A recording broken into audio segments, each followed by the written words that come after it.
Kamusta mga katribu? Patuloy kayong nanonood dito sa The Flyers TV channel. Katribu mo, salamat sa inyong mga likes, shares at comments, lalong higit sa pag-subscribe sa amin. Malaking tulong ito para patuloy kaming magbahagi ng mga kaalamang nakapokus sa katotohanan habang nilalabanan ang mga fake news na nagkalat. Muli nating tandaan na huwag basta-basta maniniwala sa mga balita o kwento sa social media.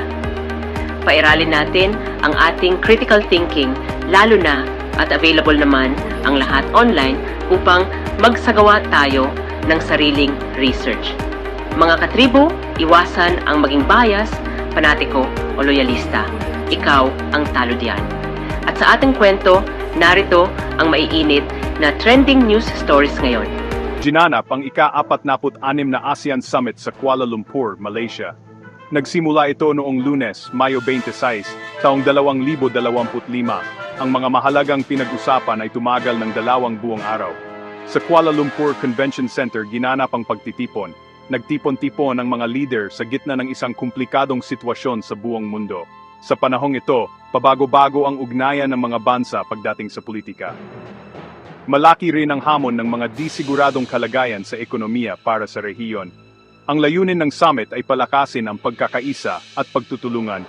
Gusto nitong tugunan ang mga mahahalagang problema na kinakaharap ng Timog Silangang Asya at ng mga partner nito na sumusubok sa kakayahan ng ASEAN na mamuno. Dumalo sa summit ang mga pangunahing leader mula sa lahat ng 10 bansang miyembro ng ASEAN. Kasama rito ang mga kinatawan mula sa Indonesia, Singapore at ang host na Malaysia. Ang Thailand, Vietnam at Pilipinas ay nagpadala rin ng kanilang mga pinakamataas na delegado. Dumalo rin ang mga kinatawan ng Brunei, Cambodia, Laos at Myanmar. Ang Timor-Leste, isang bansang tagamasid na malapit ng maging ganap na miyembro, ay dumalo rin. Mahalaga ring malaman na si Chinese Premier Li Qiang ay sumali sa mga importanteng bahagi ng summit. Ang kanyang pagdalo ay nagpakita ng lumalalim na ugnayan at komplikadong relasyon sa pagitan ng ASEAN at China. Ang pagsasama-sama ng mga leader na ito ay nagpakita kung gaano kahalaga ang summit para sa buong rehiyon. Ang mga paksang pag-uusapan ay naimpluwensyahan ng malaki ng kasalukuyang sitwasyon sa buong mundo. Ang mga tensyon sa politika sa pagitan ng mga bansa, lalo na ng mga malalaking bansa, ay may malaking epekto. Ang mga problema sa ekonomiya, kasama na ang mga awayan sa kalakalan at pagtaas ng presyo ng mga bilihin, ay malaking alalahanin. Pinag-usapan din sa summit ang iba pang mga issue sa iba't ibang bansa.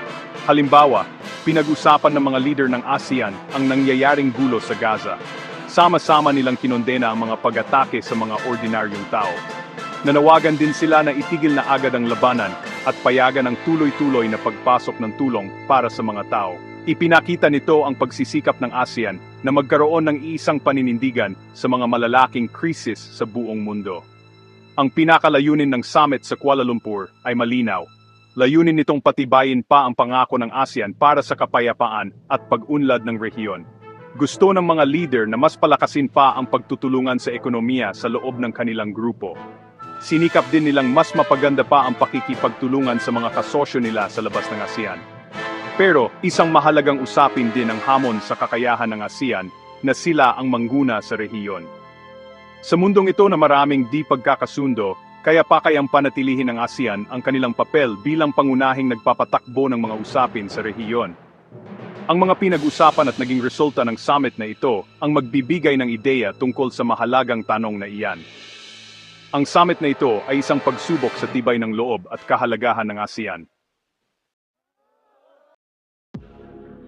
Isang malaking pangamba ang namayani sa mga usapang pang-ekonomiya sa summit. Ito ang banta ng mga bagong taripa sa kalakalan mula sa Estados Unidos.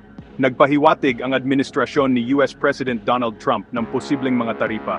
Maaring umabot ito mula 32% hanggang 49%. 6 na bansa sa Timog Silangang Asya ang maaring maapektuhan.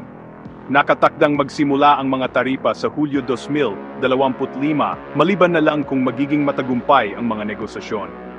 Dahil sa bantang ito, naging apurahan ang mga talakayang pang-ekonomiya ng ASEAN. Ang posibleng epekto nito sa mga ekonomiyang nakaasa sa export ay pangunahing alalahanin ng lahat ng mga bansang kasapi.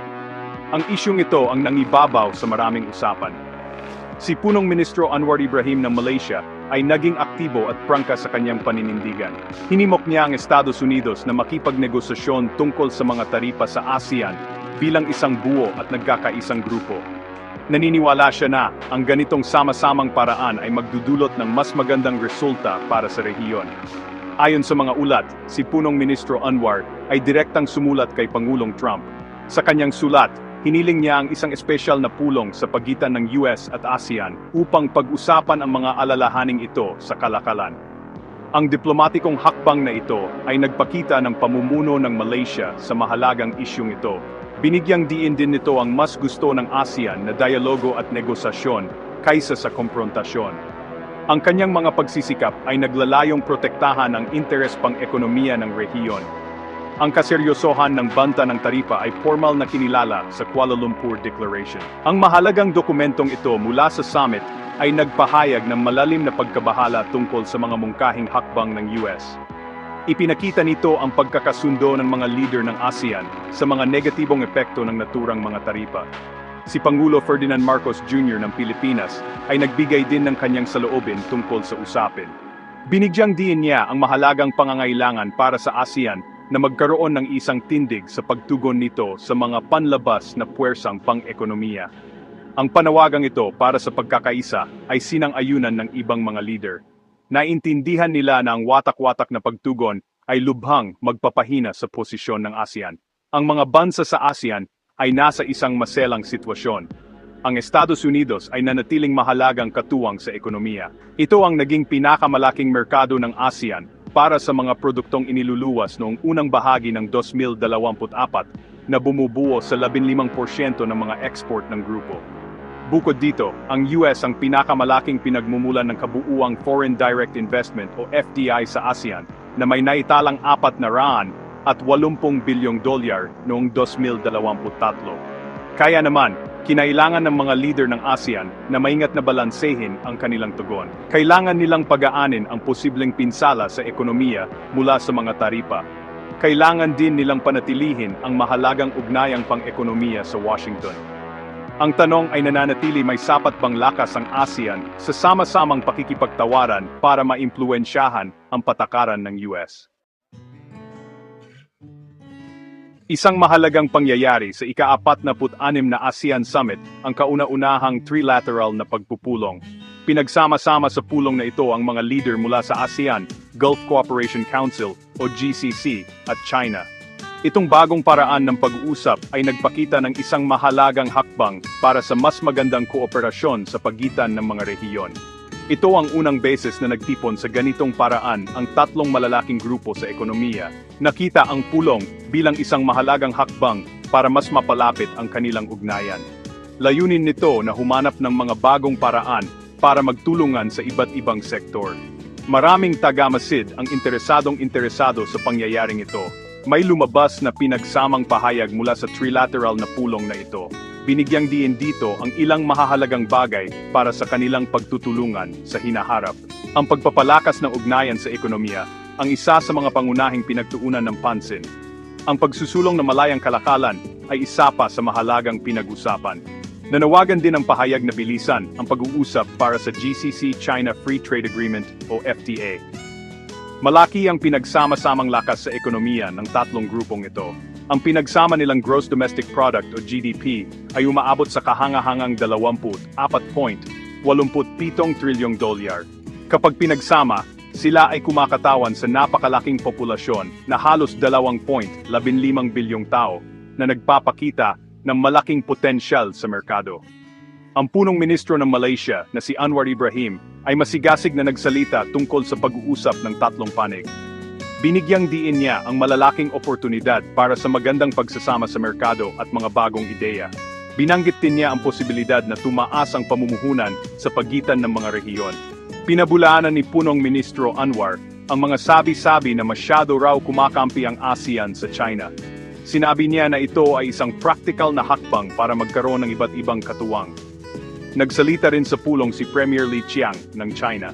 Binigyang diin niya ang mga prinsipyo ng paggalang sa isa't isa, pagkakapantay-pantay, at pagtutulungan.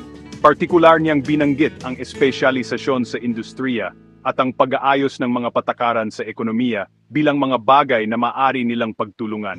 Ang pagsisimula ng pag-uusap na ito sa pagitan ng ASEAN, GCC at China ay may dalang mahahalagang epekto sa politika ng mundo. Nangyayari ito sa panahong ang China ay aktibong nagsusumikap na palawakin ang impluwensya nito sa buong mundo. Mas lalo itong kapansin-pansin dahil ang Amerika, sa ilalim ni Pangulong Trump, ay nagdudulot ng mga hamon sa ekonomiya. Para sa ASEAN, itong pakikipag-ugnayan ng tatlong panig ay maaring makita bilang bahagi ng kanilang mas malawak na plano. Kasama sa planong ito ang pakikipag-ugnayan sa iba't ibang malalakas na bansa para mapanatili nila ang sarili nilang kakayahang magdesisyon. Pero nagkakaroon din ng mga tanong tungkol sa kung ano ba talaga itong pakikipag-ugnayan na ito.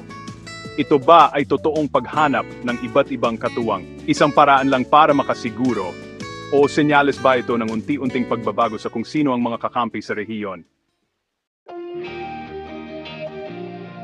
Ang deklarasyon ng Kuala Lumpur ay isang pangunahing resulta ng ika-46 na ASEAN Summit. Ang dokumentong ito ay ipinresinta bilang isang malawakang plano para sa pag-unlad ng rehiyon. Naglalahad ito ng pangmatagalang bisyon para sa ASEAN na umaabot hanggang sa taong 2045. Ang deklarasyon ay naglalayong gabayan ng sama-samang pagsisikap ng grupo. Sinasaklaw nito ang iba't ibang larangan. Kabilang dito ang seguridad sa politika, kasaganaan sa ekonomiya, at pag-unlad sa lipunan at kultura. Kinakatawan nito ang mitiin ng ASEAN na hubugin ang sarili nitong kinabukasan. Hangad din nitong umangkop sa nagbabagong kalakaran sa rehiyon at sa buong mundo sa susunod na 2 dekada. Ang planong nakadetalye sa deklarasyon ng Kuala Lumpur ay maraming bahagi. Higit pa ito sa mga layuning pang-ekonomiya lamang. Bagamat ang pagkakaisa ng ekonomiya at kakayahang makipagkumpetensya ay nananatiling mga pangunahing haligi, ang deklarasyon ay binibigyang diin din ang iba pang mahahalagang aspeto. Kabilang dito ang pagpapalakas ng mga demokratikong institusyon at pagtataguyod ng karapatang pantao. Ang pagtataguyod ng napanatiling kaunlaran at pangangalaga sa kapaligiran ay mahahalagang bahagi rin.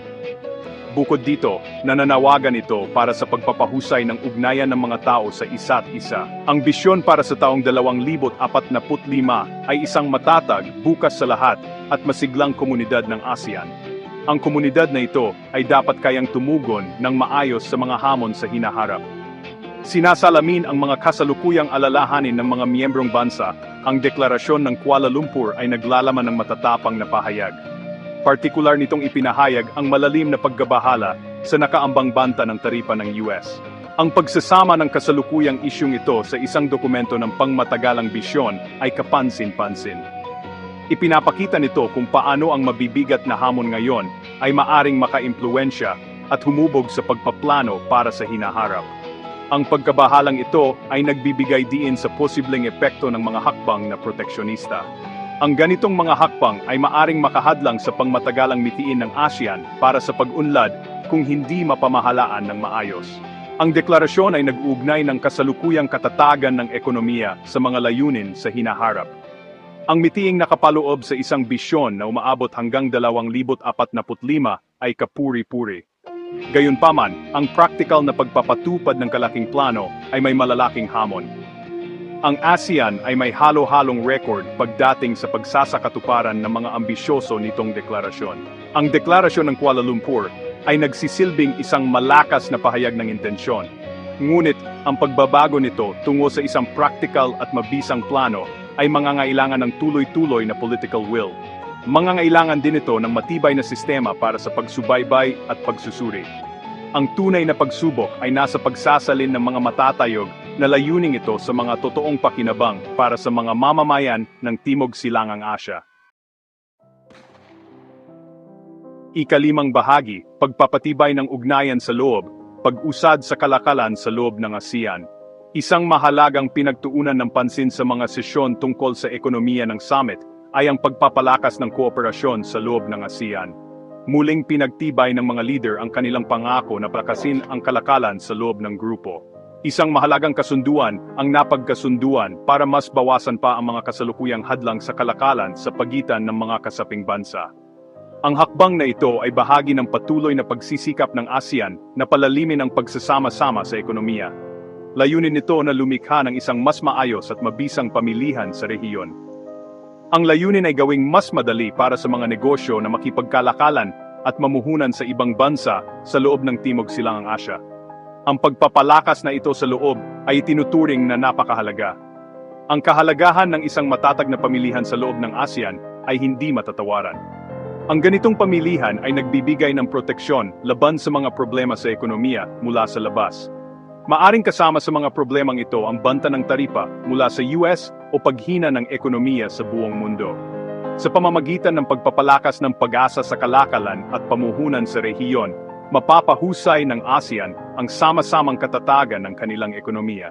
Ang isang mas nagkakaisang pamilihan sa loob ay ginagawa ring mas kaakit-akit ang rehiyon para sa mga dayuhang mamumuhunan. Ipinapakita nito ang ASEAN bilang isang mas malaki at mas nagkakaisang grupo sa ekonomiya. Ito naman ay maaring magpalakas sa pangkalahatang kakayahan ng grupo na makipagkumpetensya sa buong mundo. Ang mga pagsisikap na palakasin ang kalakalan sa loob ng ASEAN ay hindi na bago. Mahalagang bahagi ito ng plano ng ASEAN Economic Community na unang naisip ilang taon na ang nakalipas. Malaki na ang naging progreso sa pag-aalis ng mga taripa sa karamihan ng mga produktong kinakalakal sa loob ng rehiyon. Pero may mga hamon pa rin, lalo na sa anyo ng mga hadlang na hindi taripa. Kasama sa mga hadlang na ito, na hindi taripa ang komplikadong proseso sa customs, iba't ibang pamantayan sa produkto, at iba pang mga balakid sa regulasyon. Ang mga pinakabagong kasunduan na napag-usapan sa Kuala Lumpur ay partikular na naglalayong tugunan ng mga paulit-ulit na hadlang na ito na hindi taripa. Mangangailangan ito ng pag-aayon ng mga pamantayan at pagpapasimple ng mga proseso. Ang tunay na epekto ng mga bagong kasunduang ito sa kalakalan sa loob ng ASEAN ay masusing susubaybayan. Ang pagbabawas ng mga hadlang sa kalakalan ay maaring magdulot ng mas maraming kalakalan at mas mababang gastos para sa mga negosyo at mamimili. Ito naman ay maaring magpasigla ng paglago ng ekonomiya at lumikha ng mga trabaho sa buong rehiyon. Ang ganitong pag-usad ay nakakatulong din sa mas malawak na layunin ng ASEAN na mapanatili ang sentrong papel nito. Ang isang ASEAN na mas nagkakaisa at buo sa ekonomiya ay mas handa na harapin ang mga komplikadong sitwasyon sa politika ng mundo. Pero, ang bilis ng tunay na pagpapatupad ng mga kasunduang ito ang magiging sukatan ng kanilang tagumpay. Mahalaga ang tuloy-tuloy na pag-aksyon. Seksyon 6, ang nagpapatuloy na krisis sa Myanmar, marurupok na hakbang tungo sa kapayapaan. Ang lubhang nakakabahalang krisis sa Myanmar ay patuloy na nagbigay ng madilim na anino sa ASEAN Summit. Ang kalagayang makatao sa bansa ay nananatiling napakaluba. Mahigit 3.2 milyong tao ang nawala ng tirahan mula nung kudeta ng militar noong Pebrero 2021. Ilang taon nang kinakaharap ng ASEAN ang isyung ito. Nakakatanggap ng batikos ang grupo dahil sa tila kawalan nito ng kakayahang magdulot ng makabuluhang kalutasan. Sinusubok ng krisis ang pagkakaisa ng ASEAN at ang paninindigan nito sa sarili nitong mga prinsipyo sa charter. Ang paghahanap ng mabisang landas pasulong sa Myanmar ay pangunahing prioridad para sa mga leader na nagtipon sa Kuala Lumpur. Si punong ministro ng Malaysia na si Anwar Ibrahim ay nagbigay ng ulat tungkol sa mga kamakailang pagsisikap diplomatiko.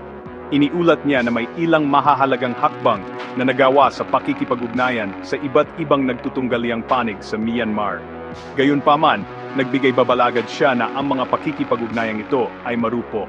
Ibinunyag ni punong ministro Anwar na nagsagawa siya ng isang saradong pagpupulong kasama ang pinunang junta na si Min Aung Hlaing. Kinumpirma rin niya ang mga virtual na pakikipag-usap sa mga kinatawan ng tinatawag na National Unity Government o NUG. Ang mga direktang pakikipag-ugnayang ito, bagamat maselan, ay isang pagtatangka na tulayin ang malaking agwat sa pagitan ng mga naglalalabang paksyon. May mga ulat na ang pinuno ng junta ng Myanmar na si Min Aung Hlaing ay pumayag sa ilang mga hakbang. Kabilang dito ang pagpapalawig ng tigil putukan. Ang tigil putukan na ito ay unang idineklara pagkatapos ng isang lindol noong Marso 28, 2025. Naiulat ding pumayag siya na payagan ng tulong makatao na mas malayang makarating. Gayunpaman, ang mga pangakong ito ay sinalubong ng matinding pagdududa. Ang mga grupo ng karapatang pantao na nasa lugar ay nag-ulat na nagpatuloy ang mga atake ng militar at karahasan sa ilang bahagi ng bansa, sa kabila ng sinasabing tigil putukan. Ang malaking kontradiksyon na ito ay nagpapakita ng napakalaking hamon sa pagpapatunay at pagpapatupad ng anumang kasunduan sa junta. Ang mga leader ng ASEAN ay naglaan ng malaking oras sa pagtalakay kung paano isusulong ang prosesong pangkapayapaan sa Myanmar. Ang pangunahing pamamaraan ay tila nakasentro sa tahimik na pakikipag-ugnayan. Ang estratehiyang ito ay kinabibilangan ng maingat na diplomasya at dialogo, malayo sa kaalaman ng publiko. Sinasabi ng mga sumusuporta na ang paraang ito ay mas malamang na magbunga ng unti-unting pag-unlad. Pero, kinuwestiyon ng mga bumabatikos ang pagiging epektibo nito. Sinasabi nila na ang tahimik na pakikipag-ugnayan ay maaring hindi sinasadyang magbigay lehitimo sa junta. Nangangamba rin sila na baka hindi ito makapagbigay ng sapat na presyon para sa tunay na pagbabago. Ang debate tungkol sa pinakamahusay na paraan sa krisis sa Myanmar ay patuloy na naghahati sa mga opinyon sa loob at labas ng ASEAN.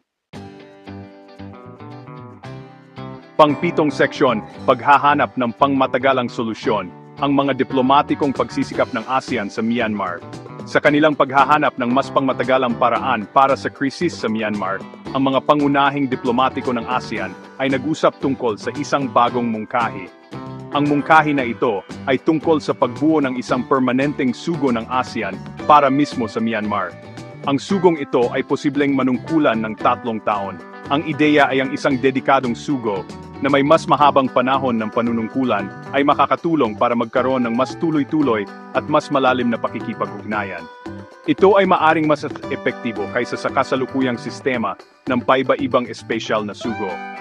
Ang ganitong permanenteng posisyon ay maaring magbigay daan sa pagbuo ng mas matibay na ugnayan. Maari rin itong magdulot ng mas malalim na pag-unawa sa masalimuot na sitwasyon ng kaguluhan. Samantala, ang junta militar ng Myanmar ay nag-anunsyo ng mga plano na magdaos ng eleksyon sa taong 2025.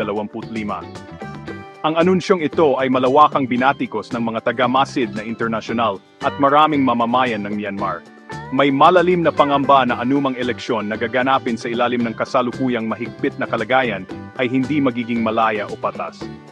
Marami ang naniniwala na ito ay isang simpleng pagtatangka lamang ng junta para gawing legal ang kanilang pamumuno. Ang mga leader ng ASEAN ay nahaharap sa mahirap na desisyon kung paano tutugunan ang mga planong eleksyon na ito. Ang pagkilala sa ganitong eleksyon ay maaring maging dahilan para lumayo ang malaking bahagi ng populasyon ng Myanmar at makasira sa kredibilidad ng ASEAN. Ang Foreign Minister ng Malaysia na si Mohammed Hassan ay nag-anunsyo ng kanyang intensyon na bumisita sa Myanmar sa Hunyo 2025. Ang pagbisitang ito ay binalak para sa karagdagang negosasyon at para suriin ang sitwasyon doon mismo. Mahalaga ring banggitin, ang Malaysia sa pamamagitan ng kanilang foreign minister ay nagbigay diin din sa pangangailangan ng isang maipapatupad na embargo sa gasolina at armas sa buong grupo laban sa junta ng Myanmar. Ito ay isang mas matibay na paninindigan kaysa sa sama-samang pinagtibay ng ASEAN hanggang ngayon.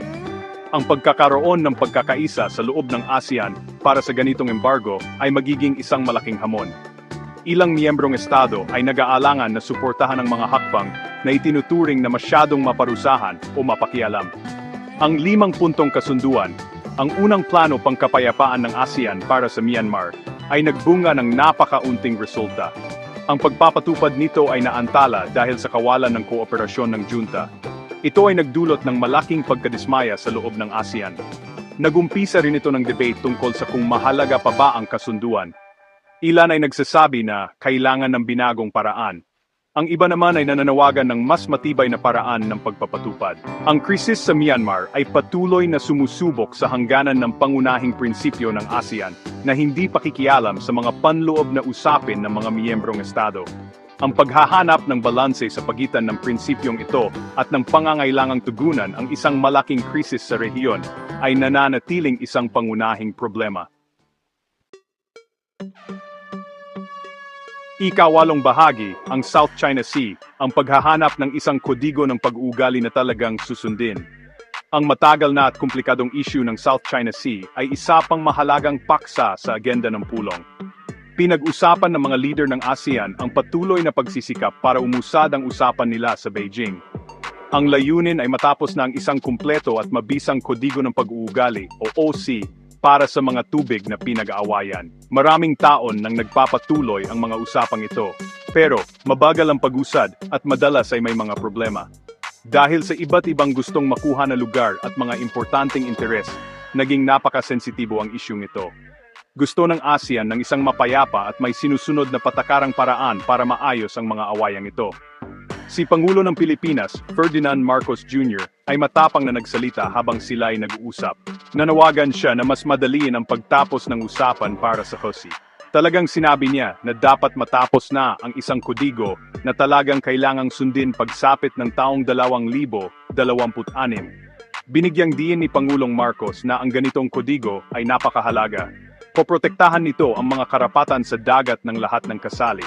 Makakatulong din ito para maging matatag ang sitwasyon at maiwasan ang mga maling akala sa mataong daanan sa dagat. Ang kanyang sinabi ay nagpapakita ng lumalaking pagkainip ng ilang bansang ASEAN na may inaangkin din. Nag-aalala sila dahil walang masyadong nakikitang usad sa usapan para sa COC. Ang tensyon sa South China Sea ay laging mataas. Kadalasan, ito ay dahil sa mga mapilit na kilos ng Coast Guard at ng tinatawag na maritime militia ng China. Marami ng balita na ang mga barkong ito ay pumapasok sa loob ng mga Exclusive Economic Zone o EZ ng mga katabing bansa sa ASEAN. Kasama sa mga ginagawa nila ang panggigipit sa mga mangingisda at pakikialam sa paghahanap ng mga likas na yaman. Ang mga ganitong pangyayari ay nagpapalaki ng tsansa na magkaroon ng away. Sinisira din nito ang tiwala at lalong nagpapahirap sa pag-usap para sa kodigo ng pag-uugali.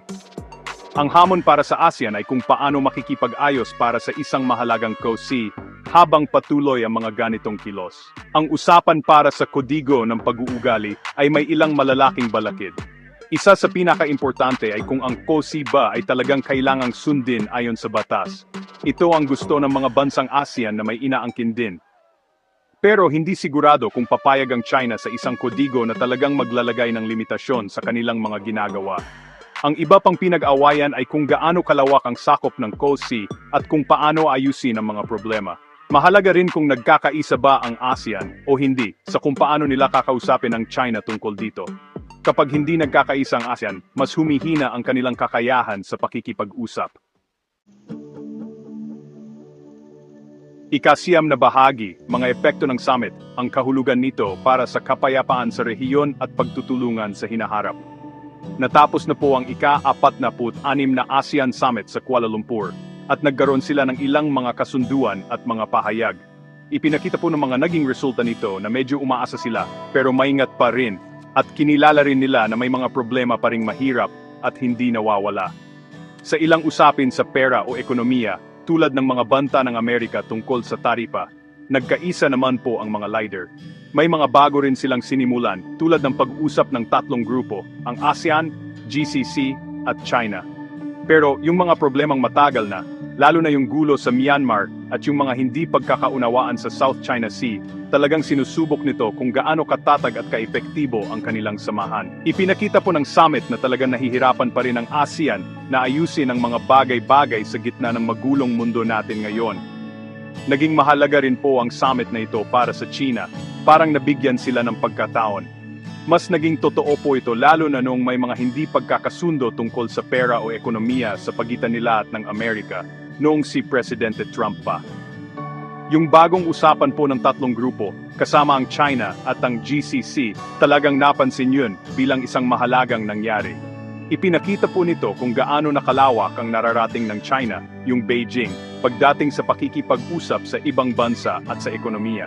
Si dating ambassador po ng Malaysia, si Mohammed Nazri bin Abdulaziz, nagsabi siya na palaki na ng palaki ang papel ng China bilang leader sa buong mundo. At mukhang marami-rami rin sa ating lugar ang ganun din ang tingin. Ang mga leader naman po ng ASEAN, tuloy lang sila sa kanilang maingat na diskarte para maging balanse ang lahat.